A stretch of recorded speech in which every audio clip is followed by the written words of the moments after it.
Figure 4 Radio. Lock it in. Lock it in. Lock it in.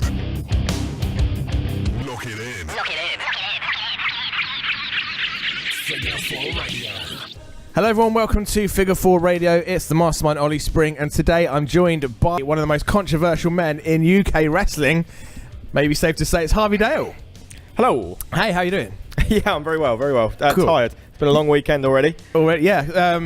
We'll get into that in a second. You are the founder of Hope Wrestling. Yes. Yep. President? Do you call yourself president ever?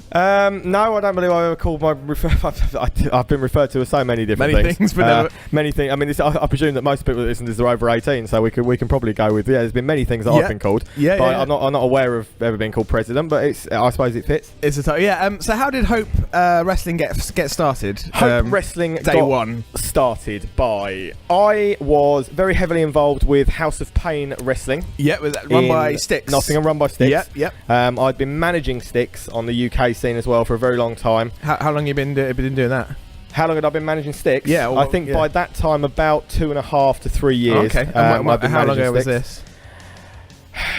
this? Hope was founded in 2013. Okay. So maybe 5 or 6 years ago? I mean, I've been involved, and I used to ring announce, and I've been involved in the scene, I suppose, over here for about 7 or 8 years. Wow. Maybe a bit longer now. So you it feels longer. So probably the things you've seen on the scene, and you probably kind of seen it blossom, I guess. I'm sure we'll touch on some of them. I'm sure. Yeah, I've seen it blossom. We'll go with blossom. That's a very nice way of putting it. Blossom.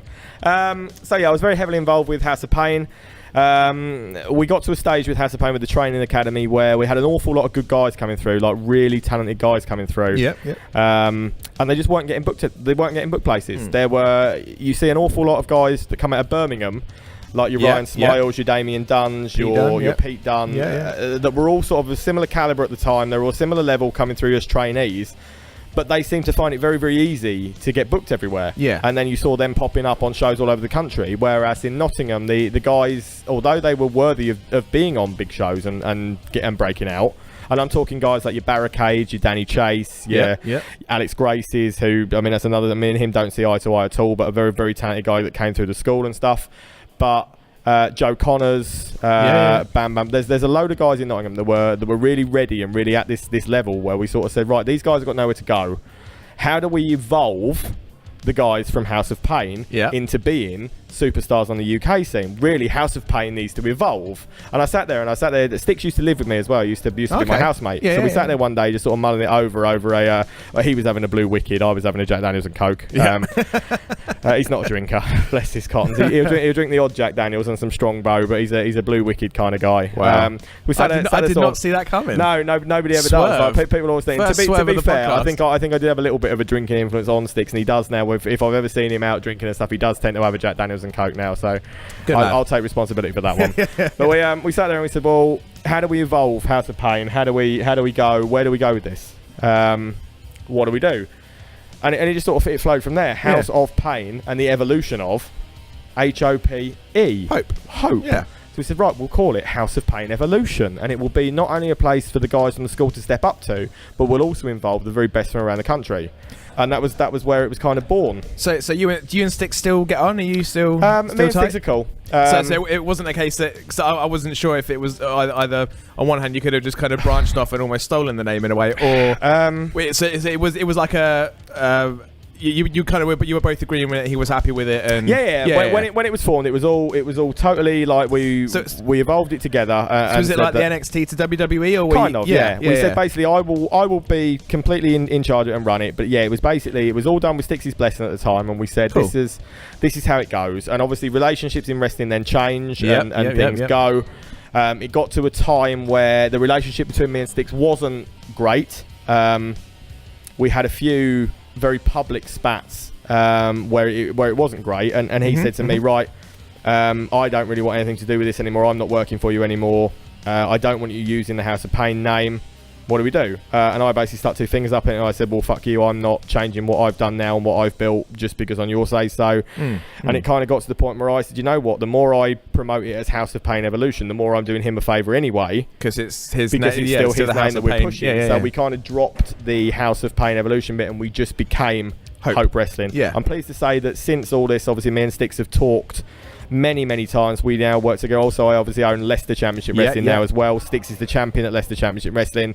I miss Sticks. I miss Sticks as a person. He's a good guy. We've chatted to him a few times. I loved managing Sticks. I loved always being on the road with Sticks. We had some of the most fun times. Me and Sticks are at a point in our relationship now whereby we are very capable of working with each other. We've done it many times since our big fallout. We speak, we hug, we shake hands. We are cool. We are as one as much as you can be with things, which I'm very pleased about. I think I've got, wrestling wise, I've got so much respect and time for Sticks. He's a great trainer. House of Pain is a great academy.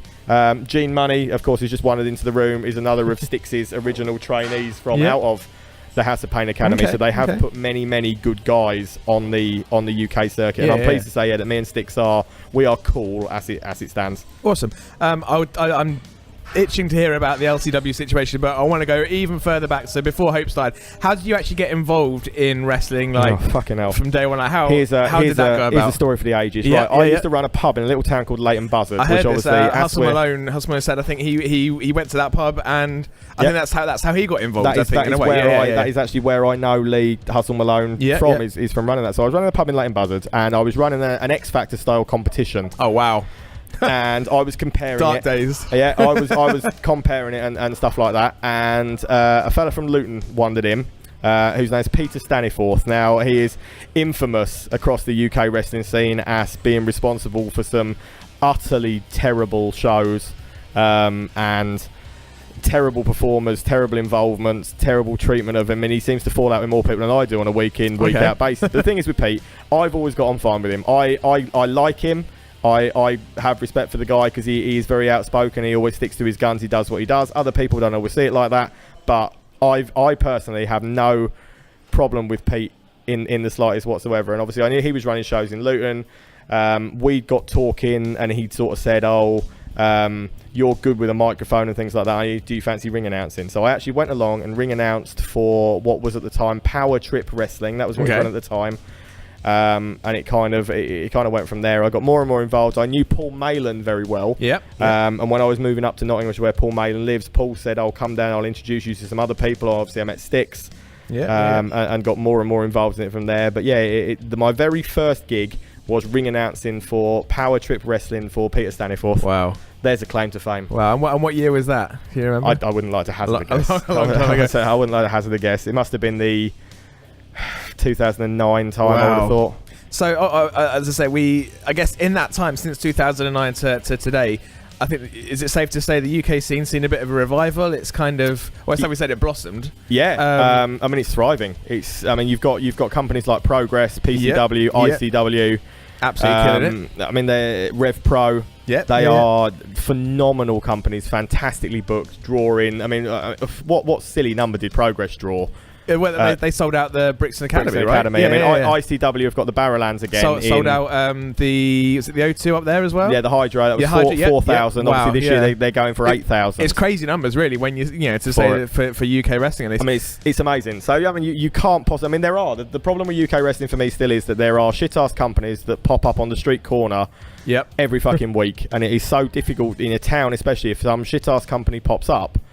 The generic wrestling fan that walks down the street sees a poster that says wrestling, they assume it's the same thing. They assume every single wrestling thing is the same thing. Like, if I was to walk past a boxing poster, I wouldn't have a fucking clue if it was the same boxing poster as I, because I've got no interest in it. Generic wrestling fan on the street sees wrestling, they assume it's the same. You go to a terrible fucking show and have a terrible experience, and that's your first experience of UK wrestling, you ain't ever going to set foot in another wrestling show again. So that is the only problem still, is that we've no regulatory body. We've no way of governing who can and who can't run a show because it's entertainment, not a sport. Do you think there should be someone that says you can run a show or you can't run a show? I think there probably should. I'm not entirely sure it should be Alex Shane, because I think he's too he's too heavily involved in I mean, don't get me wrong, again, I've never had a bad experience with Alex on a personal level. Anytime we've spoken or crossed paths, we've got on absolutely fine. But Alex is a businessman who is very much centered around what is good for Alex. And what is good for Alex for a while is not always what is good for the companies that he's working with. I'm going to get Matt Harded on this, aren't I? Fucking Alex is going to be taking me to court over this. I haven't brought up any names. Alex is going to be taking me to court over this. No, so I like Alex. Again, I've got full respect for what Alex has done for the British scene, but occasionally it looks like Alex uses something that he's got some momentum or becoming popular, suddenly hooks his name to it, suddenly they pump a load of money and something becomes very big, and then the second it's not benefiting Alex anymore, maybe it doesn't quite thrive after that time as much as it could do. I certainly wouldn't use the term sucked British wrestling dry like obviously Matt Hardy's used with regards to Eric Bischoff and Hogan with TNA. I certainly wouldn't say that, but I would say that we do need a regulatory body, but I just don't see it being possible. Maybe Ricky Knight, maybe someone from over there as an ambassador, whereby if you want to be taken seriously, you have to go to them and get their approval of it. But again, there are a lot of people that maybe don't think that what Ricky Knight does is right. So I guess in a way, could you say like I don't stand by that, by the way. I think the Knights are great. Yeah, I've never met them. I've never met Alex Shane either, so I can't comment on either. In a way, then, would you say that Hope, kind of MK, the southern part of Hope, is almost you kind of giving your stamp of approval to what's being done down here, and kind of saying that this company this kind of area needs respect, I guess, from wrestling fans. Kind of. I mean, to touch on obviously what went on in Milton Keynes before with TAW. Obviously, I know you were involved with TAW. You were around and stuff. For me, we saw it all crumble down around us. TAW was always referred to, and on the grander scheme of things, referred to as one of those shit-ass companies. Steve hadn't got a fucking clue when it came to wrestling. He was training people to wrestle when he was a fucking terrible wrestler himself. Absolutely piss poor, abysmal. And that is me completely being honest with regards to having watched Steve wrestle time after time. I used to do a little thing where I used to go round to a lot of training schools as well. Pretend I'd never bumped, pretend I knew nothing about what I was doing, just to see how good their training was. I remember turning up at the Bletchley Leisure Centre where Steve was running his training one day, him asking me, the first thing he said to me was, "Have you ever bumped before?" And I said, "No, haven't got a clue." The first thing he had me doing was doing suplexes to people in a warm-up. Wow. Never having bumped before. And I straight away turned around and went, this guy hasn't got a fucking clue. I never actually... obviously, I attended the shows. I've commentated on the shows. We've done interviews with the old wrestlers from that company. Never went to a training school. But as I say, I have been to the Hope Academy training school. And from what I gather from the old TAW training, the Hope is like... The Hope Academy in Milton Keynes it's like the NXT Performance Center. You know, it's like you got rings set up. You got the mats. You got everything you need. It's not because... So I can kind of agree with that, I guess, in that I was very sceptical to begin with. It was actually Paddy G Money who kind of put me in touch with Paul in the first place and said, this guy's interested in perhaps us making a school down here. Come down and see what you think. I came down. I knew Mark Massa very well as well already from the UK. So I'd never met Paul before. I came down. I met with Paul. He had some very good ideas. And everything. I said I sort of ran it by, and I trust Paddy implicitly. I trust Massa implicitly. I spoke to both of them and said, what do you think? Do we put our name to this? Do we build this? Do we do it? And it all worked out from there very, very well. And I said, just look at how far we're a month away from being a year in down here, and just look at what we've achieved today, and look at how far they've come. And some of the students, I mean, phenomenal performances today. Who stood? Did anyone stand out for you? I mean, today some of the guys on that card today, El Jeff, who obviously is Wesley, and I'm not trying to do this in character or anything like that, so we'll refer to them by their real names. Ashley Dunn, obviously, I mean, he calls himself the superstar, but I mean, he is every bit the package that you can push on and make something bigger. I think he's potentially my pick for the brightest future star. I think Tyvee Lee, who's Ben. I mean, I've watched that kid now unfold. I was here when he had his debut. I've watched that kid unfold and to see the performance and stuff that he's made today. But Jay Garner, Kai Payne, all of these lads who they've sort of honed their skills further and pressed and press start. Fantastic to watch and see how well they've progressed. Awesome. So I think it's inevitable, I guess, to hit on this. You mentioned there's a lot of people that you don't see eye to eye with, you don't get on with. Yeah. And I've noticed as well, I think wrestling's a very polarizing thing. It can bring out the best in people, it can bring the worst out in people. Yeah. What is it, in your opinion, with wrestling that kind of it has that effect on people, where it can just take good people and turn them into people that are so focused on their product? And what because for me, I personally I presume, I mean, I try and get on with everybody. I'm very much a yes man. Touch wood, I don't think I've fallen out with anybody through wrestling yet. I think it's down to do with passion and the fact that there's a lot of people that are very passionate about this one art form. Yep. What is it for you? Why do you think there's so many politics and people falling out? Egos. Okay. There are far too many egos in British wrestling for people to want to. Like, I've always been an advocate of people working together. Yes. And that was the whole idea with me coming down and sort of working with Paul and adding the Hope name. He's branching out. Not only did it benefit me because we branched out, but it benefited them because they suddenly had a platform, an established product with an established fan base, an advertising platform with over 4.5 at the time. Basically everything TAW didn't have. Exactly. Everything they didn't. So I've always been an advocate of people working together, but there are so many egos that will not accept the fact that other people can do something good. Like I said, Progress, ICW, PCW, I've been to all of them. I think they're great. Yeah. They book well.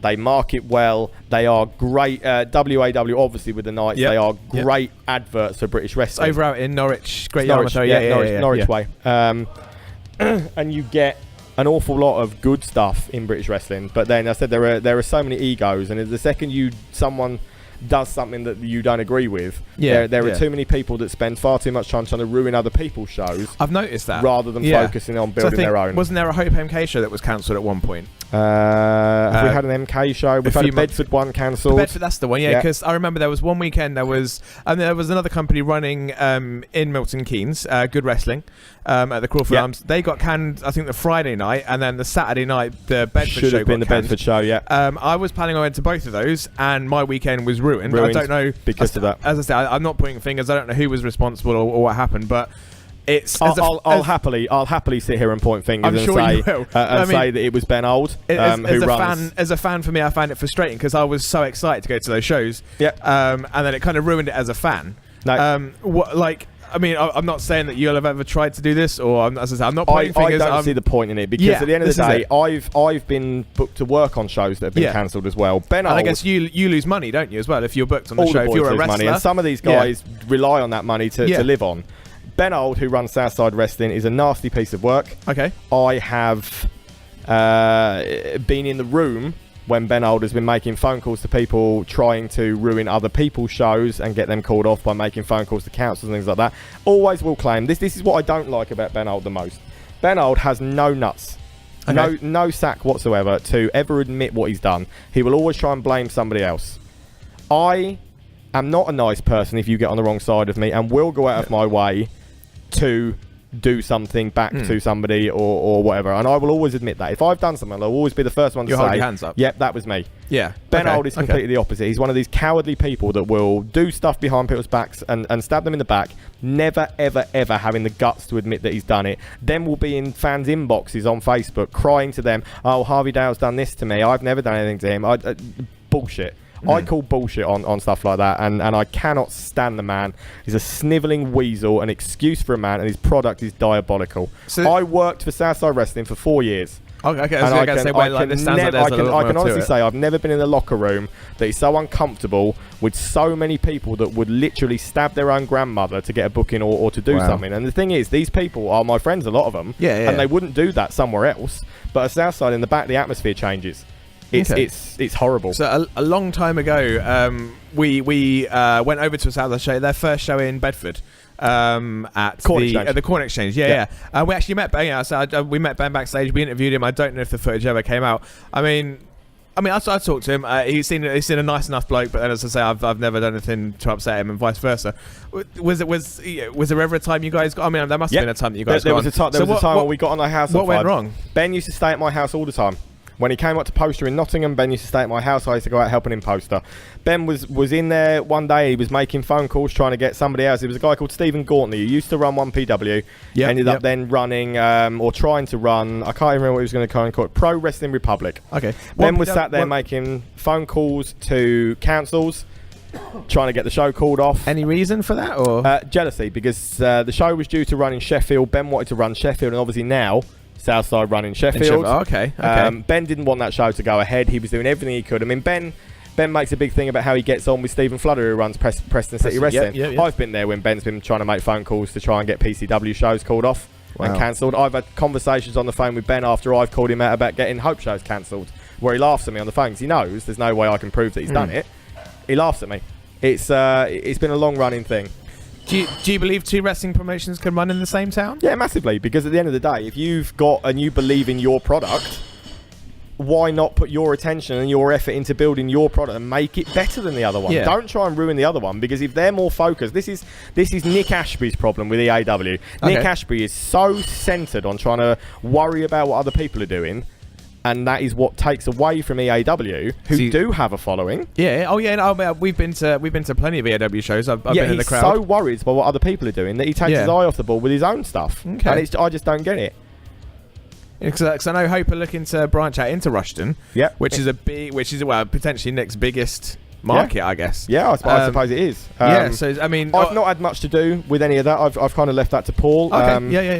I'm so busy with what I've got going on with Hope and with LCW and stuff as well now that I haven't really had much time to look at Rushden, so I've not got involved in it. I fully support Paul going into Rushden and doing it. I don't see eye to eye with Nick Ashby at all. I couldn't give two fucks if the guy got run over in front of me right now. I certainly wouldn't bend down to see if he was all right. Yeah, you guys I think are both quite fiery people, I guess. So that doesn't surprise me. At the end of the day, I'm not a fan. He's not a fan of mine. I'm willing to accept that. I don't need people to like me. I'm not bothered. Nick doesn't put any money in my pocket, so I'm not interested in whether Nick likes me or not. Fair enough. That is the big problem with British wrestling. To go back to the original question, is the big problem with British wrestling is too many egos. Too many people worried, so worried for their spot on a show. So we're talking wrestlers now who were so worried for their spot that they would stab someone else in the back. Or so worried as a promoter that they would try and sabotage another show to try and benefit theirs. And it doesn't benefit theirs. All it does is hurt the British wrestling scene. That's it, hurt the wrestlers, hurt the fans. Me as a fan, when those two shows got cancelled, I was pissed off. I was, as I said, I had two awesome nights out. I think both cards looked amazing. Really looking forward to both shows. Both canned, and it just kind of pissed me off. Just people need to just stop doing it. That's it. It's not necessary. Yeah, and I think going back, there was a brief Facebook war, I think, between yourself and Nick from EAW, and once again, me as someone that's looking to get involved with a wrestling promotion, that kind of forced me. Well, I didn't feel compelled to push myself and say I really want to get involved in this company, because I thought that there's all this drama kicking off. So I know full well that sometimes my approach to things on social media is not the most professional. It's not the best. But you can hold your hand up to that. I'm a passionate guy. And I said if somebody dicks me off, I said I don't care if people like me or not. I really don't. I much prefer dogs to people. I'm not a people person particularly. If somebody pisses me off, I'll be the first to say, look, this is. But I said the difference with me is when I say something, I can always give you the reason why I've said it. I don't say anything for the sake of it. If I say something that is controversial, I will always back up why I've said it and stand by. I may be wrong. I'm not always right.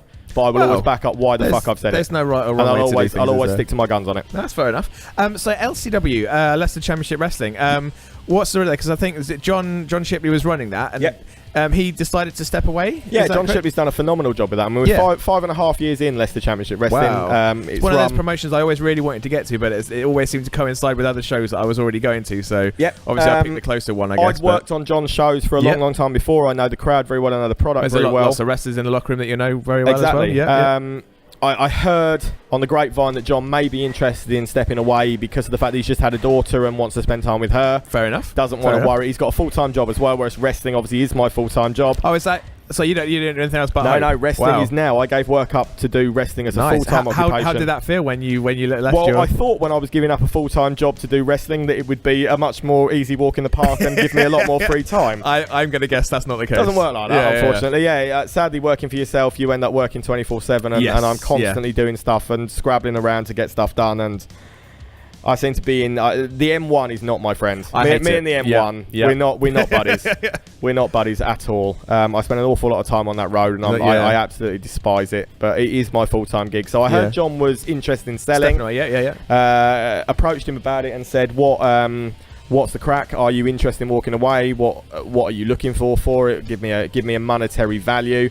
John came back to with a monetary value that I thought was a little overpriced and out of the way. So I went back to John with a counter offer. And we met in the middle. We literally met right dead centre in the middle. Whereby I obviously bought the ring, the entranceway, the back catalogue, the venue, the whole shebang. I bought everything off John Shipley with regards to LCW. So I now own everything LCW branded. Everything LCW is mine, and essentially now becomes part of Hope and the entire family. So is that the plan now? Is LCW going to dissolve and become Hope Leicester, or are you going to keep the LCW name? Without giving too much away, obviously. There are plans, obviously, for some crossover between Hope and LCW, whereby it will benefit both promotions to do so, because let's face it, everybody likes a good invasion angle. I was going to say, how better to do an invasion angle than when we own both companies. So there's a lot of stuff coming with LCW that we can build on and move forward for both parties. It's going to become like the Sunday Night Wars, maybe. Well, I mean, who knows? It could be something big in the pipeline for not only for the two companies, but hopefully for outsiders looking at British wrestling going, there are two companies more shows, more opportunities, feuding, but they're doing it in a positive way rather than me versus Southside, where it's not positive for anybody. Nobody wins. Of course. Every time I slag Ben Old off, and every time Ben Old slags me off, and he puts Hope down and I put Southside down, nobody wins. There's no winner in that. There's no value in that for British wrestling. I fully agree. Nobody wins in that scenario. Whereas with this kind of thing, maybe we can do something more positive with a feud, with an angle, with two companies to make everything look better. Awesome. Well, I wish you all the best with LCW, because like you say, I didn't know you were a full-time wrestling guy. I thought you must have a job as well, but you're just piling your plate up, I guess. It seemed like a good idea at the time. it seemed like a really good idea at the time. I was by Leicester as well. We'll just do that as well, and then more towns, more shows to put on. Something like that. Harvey, where can we find you on the internet? Are you on Facebook, on Twitter? Pretty much anybody's status where there's something negative to be said, you'll find me. I'm not a difficult man to track down. I'm on Facebook as Harvey Dale. My fan page obviously is Harvey Fan. But if you want to see me say even more controversial shit, it's Harvey Dale, the man with the golden tongue is my my obviously thing, and my Twitter handle. I'm fucking terrible with Twitter. I don't remember asking. I only used to go on Twitter to talk to Trav most of the time, because Trav didn't have Facebook. So apart from texting him, if we were social media in, then it was obviously I used to tweet with Trav and talk to him on there. Did you want to touch on Chris Travis at all in this? What is there to say about Chris Travis that hasn't been said a million times before by a million people? Chris Travis was one of my best friends. Within British wrestling, genuinely, not just in wrestling but in life, Chris Travis was one of my best friends. It was awful to see what happened to him and the way it went down. I ran a show for him, obviously, that we raised £2,000 for him. Awesome stuff. While he was fighting cancer, and obviously we will continue to raise money for Cavendish Cancer Care, who looked after him so well in the time. But I miss him. There's not a day goes by where I don't miss him. I still send messages to him on WhatsApp, telling him that I miss him and talking to him every now and again. It's a horrible scenario, a horrible situation to lose someone, and someone who was so talented as well. I wasn't ever lucky enough to watch him perform in the ring, but he was always I saw him on British Boot Camp for TNA. And he was one of the guys that you could just tell as soon as he walked out, you were superstar. Like, that guy's got something. Superstar. That guy's got something. So there's a hashtag going around, the Chris Travis for Warrior Award. Chris Travis Warrior is the hashtag. It is the let's get that trending as long as possible. I guess. It's the plea to WWE to sort of turn around and go, this guy, you know what, this guy really does deserve. And he battled back from cancer. He had a comeback. He wrestled for 3 more months, having had stomach cancer. He came back and literally, when I say that guy hadn't missed a beat, that guy had not missed a beat when he came back into the ring at all. It was phenomenal to watch and see that he literally, having had a year out and having had half his stomach removed, that guy was still just as good when he came back as he was beforehand. So let's get hashtag Chris Travis Warrior. Chris Travis Warrior. Get that trending on Twitter. Well, Harvey Dale, thank you very much for joining us today on Figure 4 Radio. It's been a pleasure sitting down talking to you. And I say good luck with everything with LCW. I'm sure I'll be bumping into you a few more times for Hope. But there you go, Harvey Dale, people. Thank you very much. No worries, man. Cheers. Thank you. So there we have it, folks. There's Harvey Dale, founder of Hope Wrestling, now the owner of LCW, all-round busy guy in the world of wrestling and potentially misunderstood, it could be safe to say. We thank Harvey Dale for joining us on Figure 4 Radio. Of course, check us out on Facebook, facebook.com/Figure4Radio. We're on Twitter and we are on Instagram at Figure 4 Radio. We are on YouTube at F4TV or youtube.com/F4TV.